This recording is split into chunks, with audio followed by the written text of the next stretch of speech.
네, 안녕하세요. 주식은 역시 끼리끼리새 끼리씨입니다. 안녕하세요, 끼리분들. 자, 추석 연휴를 앞둔 마지막 주가 이렇게 출발하게 됐습니다. 그런데 오늘 장이 조금 좋지 않네요. 과연 오늘은 어떠한 뉴스가 있는지 빠르게 살펴보고 오늘 또 마무리해보도록 하겠습니다. 첫 번째, 별로 놀라운 소식은 아니죠. 외국인이 4달 연속 주식 매도를 하고 있다고 하네요. 그리고 두 번째, 이번 주 추천주 8개가 있다고 하는데 이거는 중요하지 않습니다. 그런데 그 이유를 한번 보도록 할게요. 자, 다음으로 다음 주 이제 추석 연휴가 있지 않겠습니까? 그때 끼리분들 며칠 쉬시나요? 이번에 한번 조사를 해봤는데 5일 연속 쉬는 회사는 불과 70%밖에 되지 않는다고 합니다. 그 말은 30% 정도 되는 회사는 5일 정도까지는 쉴 수 없다는 거겠죠. 자, 마지막으로 정말 가슴 아픈 뉴스입니다. 전기 요금 상승 전망이 지금 현재 보이고 있다고 하는데 하지만 예전에도 그랬죠. 그런데 결국 정부의 입김 때문에 지금까지 전기요금이 오르지 못했습니다. 이번에는 진짜로 오를 수 있을지 한번 관련 기사를 보도록 할게요. 자, 매일매일 주린이를 위한 경제뉴스 10분 정리. 오늘은 2021년 9월 13일 월요일입니다. 같이 공부하시죠. Let's get it!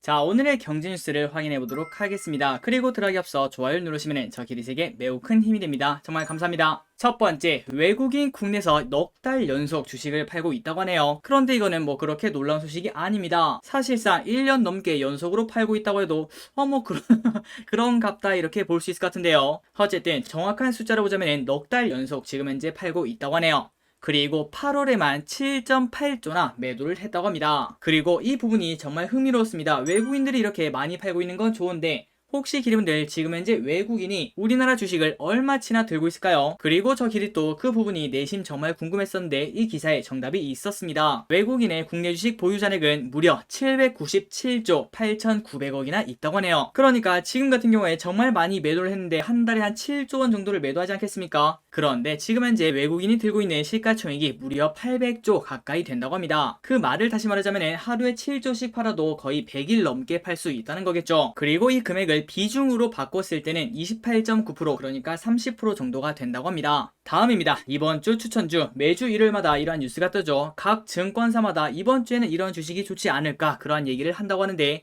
과연 어떠한 기업들이 있고 그리고 이거를 100% 믿을 수는 없겠죠. 하지만 그 이유만큼은 믿을 수 있을 것 같습니다. 그 이유를 한번 보고 이번 주에 매수하지 않더라도 다음에 매수할 수도 있으니까 관심 종목으로 넣어볼 필요도 있겠죠. 한번 내용을 확인하도록 하겠습니다. 리오프닝, 친환경 테마 국건, 하이트진로, SKIT 등 주목. 국내 증권사들은 이번 주 추천주로 경제 재개 모멘텀을 기대할 수 있는 하이트진로, 현대백화점, 그리고 친환경 테마로 중장기 성장성이 담보된 삼성 SDI, SKIT, 에코프로비엠 이러한 기업들을 꼽았다고 합니다. 자, 하이트진로와 현대백화점을 추천한 이유는 코로나19와 공존하는 방역 체계로의 전환이 논의되기 시작하면서 소비재 기업의 실적 반등이 점점 가까워지고 있다고 합니다. 하이트진로 같은 경우에는 올해 맥주 매출이 4% 정도 감소할 것으로 예상되지만 내년에는 무려 지금 현재 봤을 때 15%의 성장세를 보일 것으로 예상한다고 합니다. 그리고 이번 주에는 1차 백신 접종률의 70% 돌파가 예상되면서 연말로 갈수록 대표 유통주인 현대백화점에 대한 투자 심리도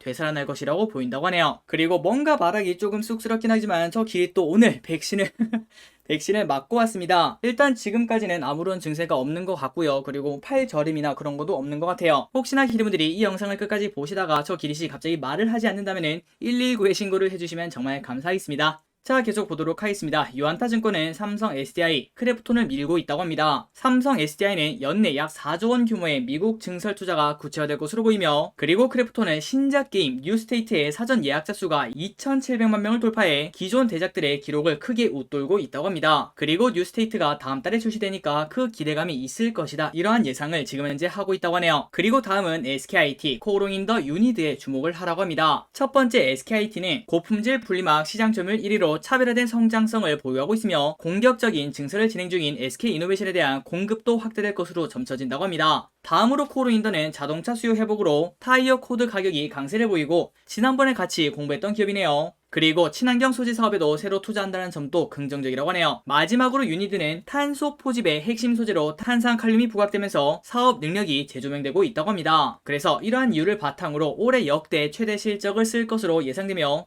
여전히 아직까지도 저평가 구간에 머물고 있다고 하네요. 마지막입니다. 에코프로비엠 그리고 현대로템. 최근 SK이노베이션이랑 10조 원 규모의 하이니켈 양극재 공급 계약을 맺은 에코프로비엠은 향후 배터리 업체와 계약을 늘리면서 안정적인 성장세를 보여줄 것으로 관측이 됩니다. 다만 최근 들어 에코프로비엠은 많이 올랐기 때문에 그러한 부담감은 생각을 해봐야겠죠. 마지막으로 현대로템, 최근 가장 핫하죠. 수소 추출기, 수소 충전기 사업을 영위하는 현대로템에 대해서는 수소 모빌리티의 선두자로 종합수소 플랫폼 구축 기업으로의 발돋움이 기대가 된다고 합니다. 자, 기분들 매주 일요일마다 이런 뉴스가 뜨는데요. 그런데 이것만 보고 매수하면 당연히 안 되겠죠. 그 이유를 꼼꼼히 따져보고 그 다음에 지금 바로 매수를 하지 않더라도 나중에 이러한 내용을 바탕으로 공부를 해봐야겠다, 이러한 데이터를 삼는 거는 정말 좋은 공부 방법이라고 생각합니다.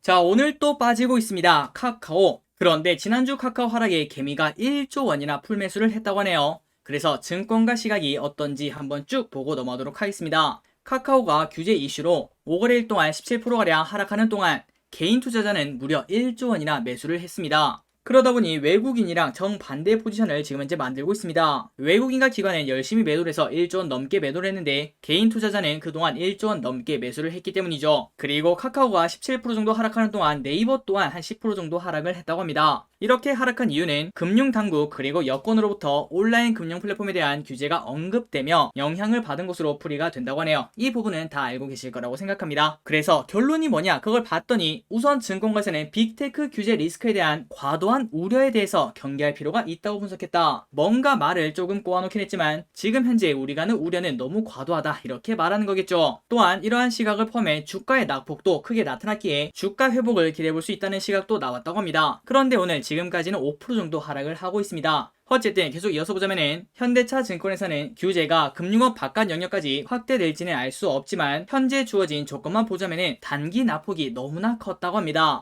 그런데 카카오는 금융업만 있는 게 아니라 카카오 웹툰을 비롯한 엔터 사업의 해외 진출 등 콘텐츠 부분에 상승 모멘텀이 있기 때문에 규제 우려보다는 여전히 주가를 견인하는 힘이 더 강할 것 같다고 예상을 했다고 하네요. 그러나 지난주에도 정말 많은 증권사, 심지어 외국계 증권사에서도 지금 카카오는 너무 많이 빠졌다, 지금은 이제 매수 시점, 이렇게 말했는데 아직까지는 기관 그리고 외국인의 매도세가 조금 거칠다고 볼 수 있겠죠. 과연 오늘 매동은 어떻게 나올지 그 부분도 관심있게 봐야 될 것 같습니다. 그리고 마지막 내용을 보자면은 대거 매수에 나선 개인 투자자들을 향해 우려 섞인 시선도 존재를 하고 있습니다. 규제가 아직까지 본격화되지도 않았는데 향후 하락세가 더 나타날 수도 있다, 이러한 예상을 가지고 있다고 합니다. 한 업계 관계자는 공정거래위원회에서 온라인 플랫폼의 부작용, 이런 거를 관심있게 보고 있기 때문에 대형사의 부당한 이득을 감지해내려는 분위기가 있어 카카오 또한 향후 제동이 더 걸릴 수 있다는 예측이 있다고 합니다. 자, 카카오 아직까지도 떨어지는 칼날입니다. 지금 바로 매수하기는 당연히 어렵다고 볼 수 있겠죠. 거의 매일매일 똑같은 시각을 전해드리고 있습니다. 지금 바로 급하게 매수하는 것보다는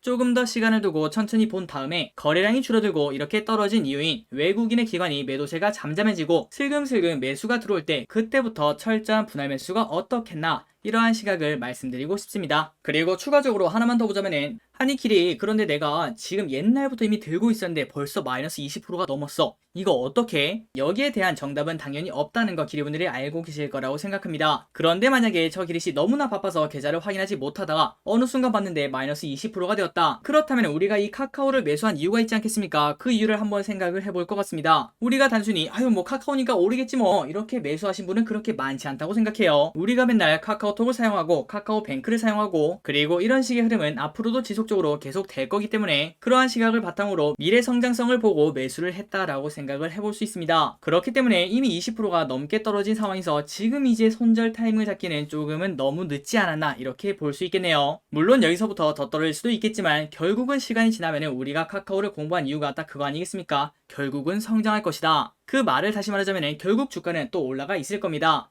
그때까지 시간이 조금 걸리긴 하겠지만 우리가 지금 카카오의 몰빵만 아니면은 그냥 들고 가시는 게 어떻겠나, 이렇게 말씀드리고 싶네요.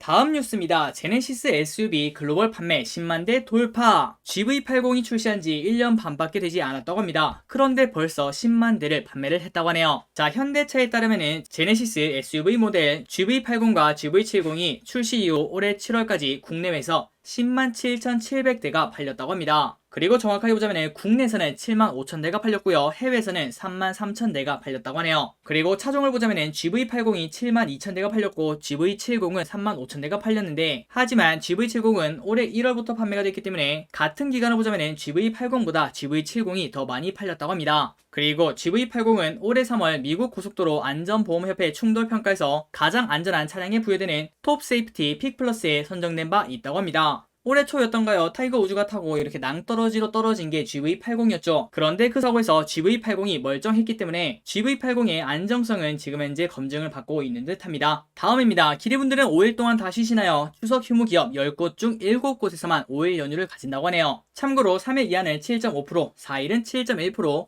6일 이상이 무려 13%나 된다고 합니다. 진짜 부럽네요. 그러니까 아마도 기림들 중에서도 10분 중에 한 분은 6일 이상 장기 휴가를 가진다 이렇게 볼 수 있겠네요. 또한 추석 상여금도 많이 중요하겠죠. 추석 상여금을 지급할 계획이라고 응답한 기업의 비중은 61%로 지난해보다 1.1% 감소를 했다고 합니다. 그리고 상여금을 지급하는 회사에서는 지난해와 동일한 수준이 95%로 가장 높았고 작년보다 적게는 1.9%, 마지막으로 작년보다 더 많이 지급은 3% 정도가 나왔다고 합니다. 그러니까 이러한 데이터를 보면은 지금 현재 기업들도 엄청나게 먹고 살기 좋다 이렇게 보기는 어려울 것 같습니다. 다음 뉴스입니다. 이 뉴스는 전 국민에게 가장 중요하죠. 반년 동안 동결이 되었습니다. 바로 전기료. 또한 14개월 동안 동결했던 게 있습니다. 바로 가스비죠. 이 두 개가 추석 연휴가 끝나면 줄줄이 오를 수도 있다고 합니다. 자, 내용은 위와 같습니다. 추석 연휴가 끝나면 전기요금, 도시가스 요금이 줄줄이 오를 가능성이 높아지고 있다. 그 이유는 천연가스 가격이 7년 만에 최고치로 오르는 등 연료비가 엄청나게 상승하고 있죠. 그러니까 어쩔 수 없이 요금을 올릴 수밖에 없을 것 같습니다. 하지만 지금은 코로나19 때문에 현재 상황이 좋지는 않은데요. 그럼에도 불구하고 이미 전기료는 반년 동결했고 그 다음에 가스비는 14개월이나 동결을 했다고 합니다. 그래서 더는 외면하기 어려울 것이다 이러한 전망이 있습니다. 자, 일단 전기요금부터 보자면 정부와 한전은 추석 연휴 직후인 23일경 4분기 전기요금 인상 여부를 결정한다고 합니다. 그리고 참고로 이러한 전기요금 인상 여부 이런 거를 결정하는 그 회의 전에는 주가가 조금씩 오르는 그런 흐름이 나타냈죠. 하지만 올해 들어서 두 번이나 그러한 현상이 나타났는데 두 번 다 전기요금이 오를 것이다 그러한 전망을 깨고 요금이 동결이 되었습니다. 그러다 보니까 한국전력 주가는 다시 바닥으로 떨어지는 그러한 흐름을 지속적으로 나타냈죠. 그래서 이번이 올해 들어 세 번째 시도인데 과연 이번에는 진짜 전기요금이 오를지 한번 기름분들도 이러한 전략을 생각해보시면 좋을 것 같습니다. 계속 이어서 보도록 할게요. 자, 그런데 우리가 지금 전기요금이 오를 것이다 이렇게 예측하는 이유가 무엇인가? 바로 올해 연료비 연동제를 도입했기 때문이죠. 참고로 연료비 연동제가 무엇인가? 지금까지 전기요금은 항상 정부 입김이 조금 강했습니다. 그러다 보니 한국전력은 최근 들어 적자를 면치 못했었죠. 하지만 석유, 석탄, LNG 등 연료비가 오르면 전기요금도 같이 오르고 내리면 같이 내려가는 그러한 전기요금 반영 방법이 연료비 연동제라고 생각하시면 될 것 같습니다. 그런데 최근 들어 기름분들도 아시다시피 석유값 계속 오르고요. 석탄도 오르고요. LNG도 오릅니다. 그렇다면 전기요금도 오르는 게 맞겠죠. 그래서 올해 6월에는 당연히 오를 것이다 이렇게 생각을 했었는데 하지만 정부는